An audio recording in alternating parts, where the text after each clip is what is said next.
तो बच्चों आज हम एक्सरसाइज 2.2 स्टार्ट करने लगे हैं। लास्ट वीडियो में हमने 2.1 को कंप्लीट कर लिया था।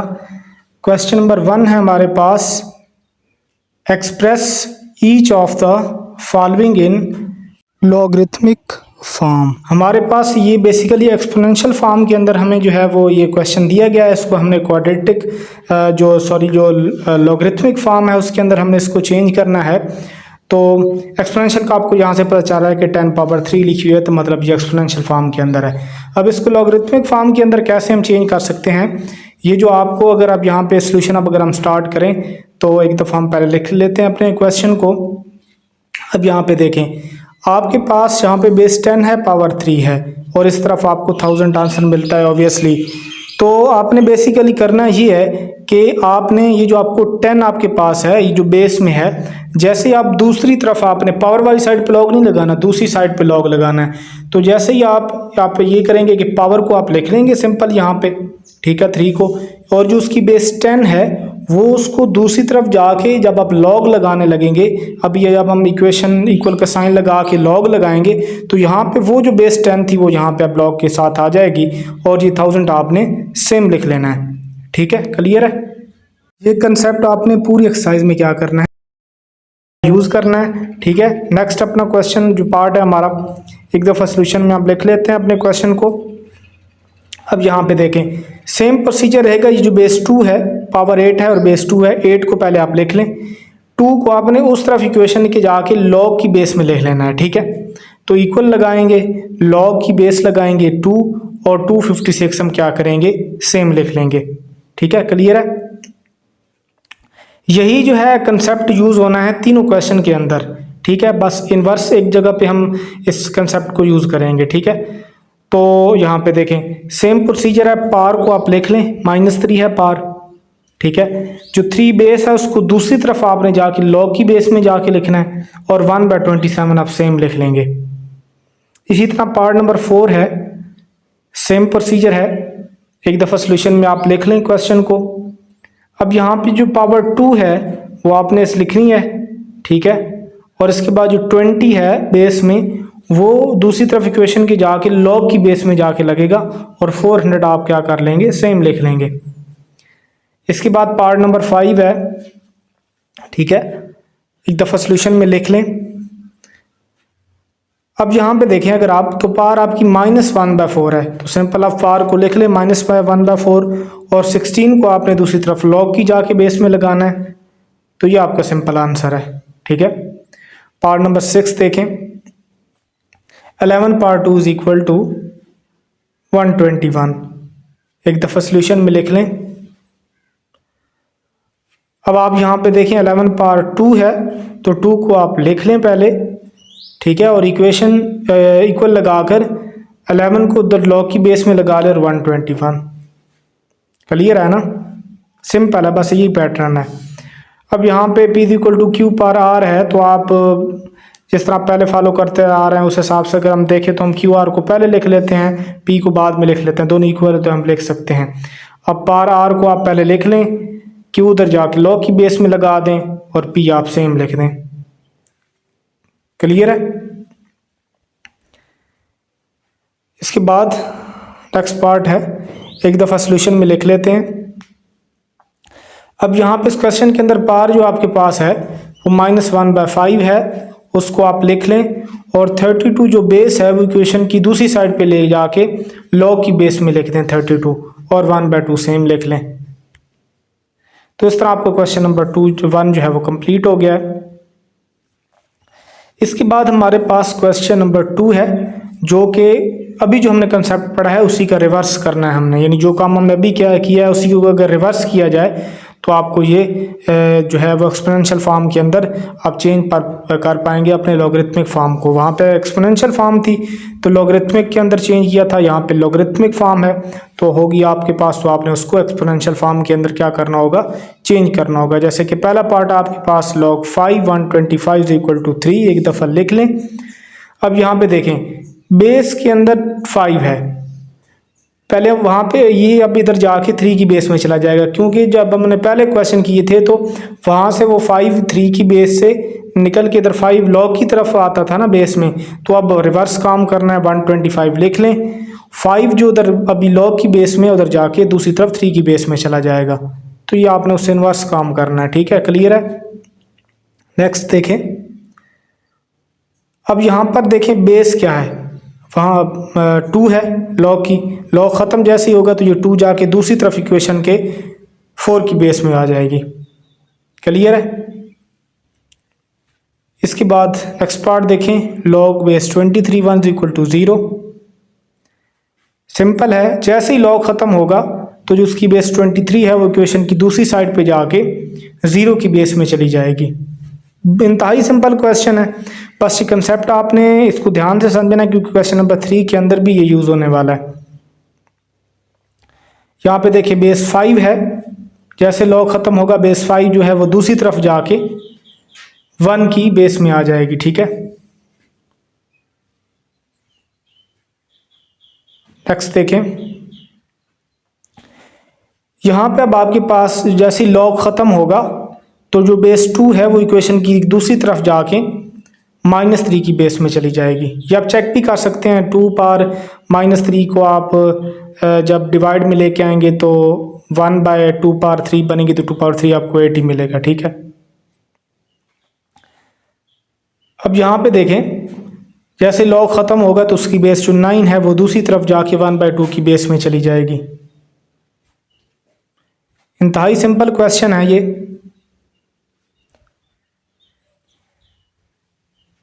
अब यहाँ पे जैसे ही लॉग ख़त्म होगा तो जो इसकी बेस 10 है, ठीक है, वो दूसरी तरफ इक्वेशन की जाके 5 की बेस में चली जाएगी और इधर आपके पास 100,000 रह जाएगा। ठीक है, लास्ट पार्ट है इस क्वेश्चन का। ठीक है, ये आप चेक भी कर सकते हैं, 10 पावर 5 आपको 100,000 ही मिलेगा। ठीक है,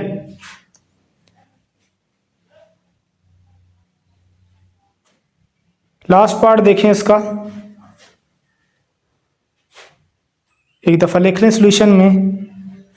अब यहाँ पे आप देखें, जैसे ही लॉग ख़त्म आप करेंगे तो उसकी बेस 4 है वो दूसरी तरफ जाके -2 की पावर बेस में चली जाएगी। इसके बाद हमारे पास क्वेश्चन नंबर 3 है। जैसे कि मैंने आपको वीडियो के स्टार्ट में बताया था कि इस पूरी एक्सरसाइज के अंदर 3 क्वेश्चन हैं, लेकिन एक ही कंसेप्ट यहाँ पे यूज़ होना है। क्वेश्चन नंबर 1 2 3 के अंदर एक ही कंसेप्ट जो है वो यूज़ होना है। ठीक है, तो अगर आपने क्वेश्चन नंबर 1 जो है वो सही तरीके से आपने उसके कंसेप्ट को समझा तो आपको क्वेश्चन नंबर 2 और 3 तक आने में कोई इशू नहीं होगा। अब क्वेश्चन नंबर 3 है हमारे पास, find the value of x in each of the following. यहाँ से अब आपने x की वैल्यू फाइंड आउट करनी है, लेकिन जो शुरू में कंसेप्ट था, जो मेथड था, वही यूज़ करना है। तो ये फर्स्ट पार्ट है हमारे पास, log x 64 इक्वल टू 3। ये जो x है ये log की क्या, ये जो x है ये log की बेस के अंदर मौजूद है। ठीक है, तो अपना सोल्यूशन जो है वो हम स्टार्ट करेंगे। तो क्योंकि log जो है उसकी बेस में जो x होता है उसको हम इक्वेशन की दूसरी साइड पे जाके बेस में जाके लिखते हैं। ठीक है, जैसे ये log खत्म होता है ना, तो जो log की बेस है वो इक्वेशन की दूसरी तरफ जाके उस नंबर की बेस में आ जाती है। ठीक है, यही हमने क्वेश्चन नंबर 1 के अंदर भी किया था और 2 के अंदर उससे रिवर्स किया था। तो ये log जैसे ही खत्म होगा तो 64 तो हम लिख लेंगे, x जाके 3 की बेस में चला जाएगा, मतलब 3x की पावर में होगा, इस तरह भी आप कह सकते हैं। ठीक है, तो अब हमने, क्योंकि हमने x की वैल्यू फाइंड आउट करनी है, तो यहाँ पे एक चीज आप समझ लें कि अगर x जो होगा वो बेस में होगा तो आपने पावर सेम बनानी है। ठीक है, और x अगर पावर में होगा तो आपने बेस सेम बनानी है। ये क्लियर है आपको बात? अगेन मैं रिपीट कर रहा हूं कि अगर आपने x, आपका बेस में अगर x है, यानी x अगर बेस में है तो आपने पावर्स को सेम बनाना है दोनों तरफ से, और अगर x पावर में है तो आपने बेस को सेम बनाना है। अब इस केस के अंदर x बेस के अंदर है तो हमने क्या करना है, पावर को सेम बनाना है। अगर इसकी पावर 3 है तो मतलब इसको भी हमने पावर 3 की फॉर्म में लिखना है। तो 64 की हम करेंगे फैक्टराइजेशन, और 64 का ऐसा फैक्टर उठाएंगे जिसको पावर 3 में अगर लिखा जाए तो 64 हमें मिले। तो 64 की मैं फैक्टराइजेशन करूंगा, 2 के टेबल में इसकी जो है वो फैक्टर इसका 2 है, तो 2 3 जार 6 होगा और फिर 2 2 जार 4 और फिर हम अगेन 2 डिवाइड करवाएंगे, 2 16 जार और फिर 2 8 jar, 2 4 jar, 2 2 jar and 2 1 jar. अब यहाँ पे अगर आप देखें तो 2 को अगर हम देखें तो 2 को हम पावर 3 नहीं लिख सकते, क्योंकि 2 पावर 3 से हमें 64 नहीं मिलेगा, क्योंकि 2 कितने हैं 1 2 3 4 5 6 ऐसे ही है ना, तो 6 है, मतलब हमें ऐसा नंबर यहाँ से निकालना जिसकी पावर 3 अगर हम ले तो हमें 64 मिले। तो हम दो को अगर मिला लें, ये देखें इन दो को मिलाएं 4 बनेगा, इन दो को मिलाएं 4 4, ये मल्टीप्लाई करवा रहे हैं, प्लस नहीं करवा रहे, 2 2 जार 4, 2 2 जार 4 एंड 2 2 जार 4। तो 4 जो है वो हमें एक ऐसा फैक्टर मिल गया 64 का जिसको पावर 3 में लिखा जा सकता है, क्योंकि 4 पावर 3 लेने से 64 हमें मिलता है, तो इसलिए हम 4 पावर 3 हम लिख लेंगे, ये x पावर 3 सेम लिखेंगे। अब x बेस में था, हमने पावर सेम बना ली, पावर सेम हो तो बेसिस को इक्वल लिखा जा सकता है, तो x इज इक्वल टू 4 आ जाएगा, तो ये x की वैल्यू है। और एक और बात आपको बताता चलूं, अगर बेस सेम हो तो पावर को आप इक्वल लिख सकते हैं, ठीक है। इसके बाद देखें आप,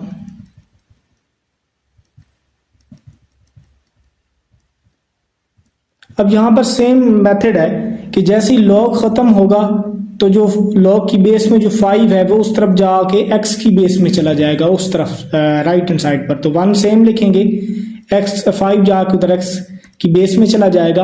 अब देखें, अब उधर x था बेस में तो हमने पावर एक जैसी बनाई, यहाँ पर x पावर में है तो हमने बेस एक जैसी, x पावर में है तो बेस एक जैसी हमने बनानी है, ऐसे ही है। तो अब यहाँ पे अगर 5 है बेस तो इधर हम 5 हमने बनानी है, ठीक है। तो ये हम ऐसा करते हैं, हम भी 5 लिख लेते हैं, लेकिन अब 5 की पावर ऐसी लेनी पड़ेगी ताकि ये 1 भी तो आए ना, ये ऐसे तो हम खुद से तो 5 नहीं लगा सकते ना, हमने इसकी पावर इस तरह से लेनी है कि उसका आंसर फिर वही 1 ही आए। तो 5 पावर 0 अगर हम ले, किसी भी नंबर की पावर 0 ली जाए तो आंसर आपको 1 मिलता है, तो यहाँ पे हम 5 पावर 0 लेंगे, तो 5 पावर 0 1 होता है, तो उसका मतलब है कि इक्वेशन के अंदर हमने कोई चेंज नहीं किया, ठीक है।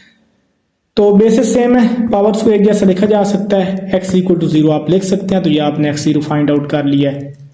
इसके बाद थर्ड पार्ट है आपका, सेम कंसेप्ट लेके हम चल रहे हैं, जैसे ही लॉग आप खत्म करेंगे 8 तो सेम लिखा जाएगा, ये जो बेस में लॉग की था वो जाके दूसरी तरफ 1 की क्या चला जाएगा बेस में। अब देखें, अब यहाँ पर x कहाँ पे है, बेस में है, तो पावर्स मतलब एक जैसी बनानी है, तो पावर ऑलरेडी एक जैसी है, ये 1 है तो 8 की पावर यहाँ पे कुछ नहीं लगी, तो मतलब 1 ही है, तो बस क्वेश्चन हमारा सॉल्व हो चुका है। पावर्स हमारी सेम है तो बेस को इक्वल हम लिख सकते हैं, x इक्वल टू हम 8 लिख लेंगे, ठीक है। तो इस तरह हमने x की वैल्यू फाइंड आउट कर लिया है। इसके बाद पार्ट नंबर 4 है log 10x is equal to -3। यहां पर भी सेम प्रोसीजर रहेगा, लॉग खत्म जैसे करेंगे तो x को अपने लिख लेंगे, लॉग खत्म होने पर जो लॉग की बेस 10 है वो इक्वेशन की दूसरी तरफ जाके -3 की बेस में चली जाएगी, मतलब -3 उसकी पावर में आ जाएगा। अब यहाँ पर अगर हम देखें तो यहाँ पे x की पावर जो है 1 है, अगर x की पावर 1 हो तो फिर उस साइड को आपको छेड़ने की जरूरत नहीं है, फिर आप दूसरी साइड को सॉल्व कर लें, सिंपल। बस एक दफा दोबारा सुन लें कि x की पावर अगर 1 है तो x की साइड को छोड़ दें, बेशक आप दूसरे साइड पे जो नंबर है उसको आप सॉल्व कर लें। तो 10 पावर -3 तो हम ले ही नहीं सकते, तो पहले इसको प्लस बनाना पड़ेगा, तो इसको नॉमिनेटर से डिनोमिनेटर में अगर हम लेके आए, यानी 1/10 पावर 3 अगर लिखें तो अब ये प्लस बन जाएगी पावर माइनस से, क्योंकि नॉमिनेटर से डिनोमिनेटर में 10 पावर 3 आ चुकी है। तो 1 हम सेम लिखेंगे, नीचे 10 पावर 3 जो है वो हमें 1000 मिलेगा, तो ये हमारी x की फाइनल वैल्यू है, ठीक है। इसके बाद 5 पार्ट है log 4 x इक्वल टू 3/2। एक दफा हम लिखते होते हैं सोल्यूशन के अंदर अपने क्वेश्चन को। अब यहाँ पे अगर आप देखें तो जो log है वो आप जैसे ही खत्म करेंगे तो x तो आप लिख लेंगे, लेकिन जो log की पावर 4 है, log की बेस 4 है, वो दूसरी तरफ जाके 3 पावर 2 की बेस में आ जाएगी, ऐसे ही है ना। अब देखें फिर अगेन वही सिचुएशन है, इस तरह की लॉग के ऊपर कोई पावर नहीं है, तो इस साइड को आपको x वाली साइड को छेड़ने की जरूरत नहीं है, दूसरी साइड को आप सिंपल सॉल्व कर लें। अब ये आपने जब आप मेरे ख्याल से 1.2 कर रहे थे तो वहां पे हमने कंसेप्ट पढ़ा था कि पावर जो है अगर फ्रैक्शन फॉर्म में हो तो डिनोमिनेटर में जो है तो बेस को उसी पावर की फॉर्म में लिखते हैं, यानी कि अगर डिनोमिनेटर में 2 है ना तो 4 को किसी नंबर की पावर 2 करके लिखना है हमने, तो 4 को हम 2 पावर 2 लिख सकते हैं। ठीक है, तो ये हमने ऊपर पावर 2 बना ली क्योंकि डिनोमिनेटर में 2 थी, 3 पावर 2 सेम लिखा। तो ये हमने इसलिए बनाया कि अब ये डिनोमिनेटर 2 जो है ऐसे कट जाएगा तो 2 पावर 3 हमें मिलेगा, और 2 पावर 3 का मतलब है 2 को 3 टाइम्स खुद से मल्टीप्लाई करवाना है, तो उसका आंसर हमें 8 मिलेगा। ठीक है, तो ये फाइनल हमने x की वैल्यू 8 निकाल ली है। इसके बाद लास्ट पार्ट है हमारा इस क्वेश्चन का और इस एक्सरसाइज का भी। log base 2 1024 और इक्वल है x के।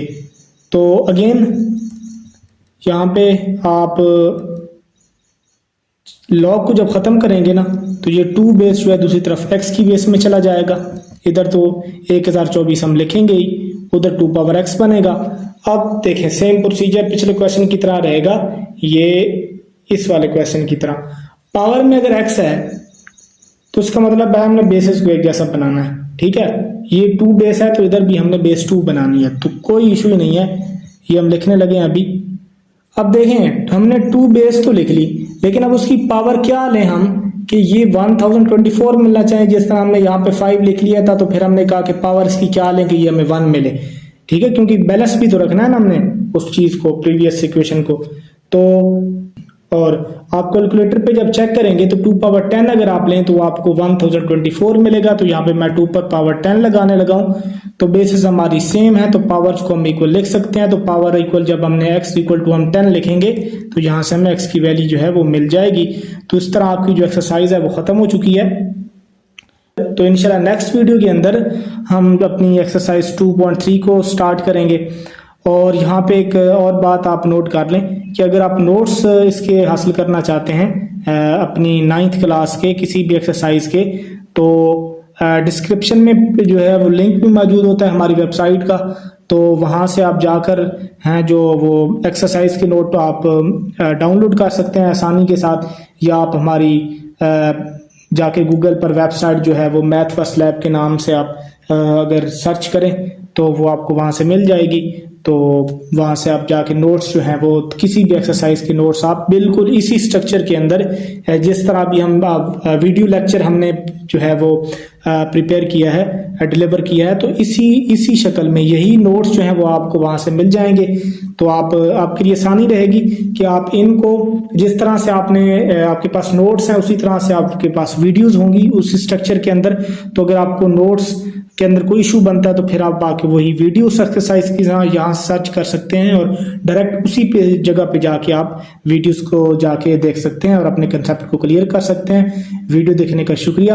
हमारे चैनल मैथ फर्स्ट लैब को सब्सक्राइब कर लें और साथ में बेल आइकन भी प्रेस कर लें ताकि नई आने वाली तमाम वीडियोस की जो अपडेट्स हैं वो आप हासिल कर सकें।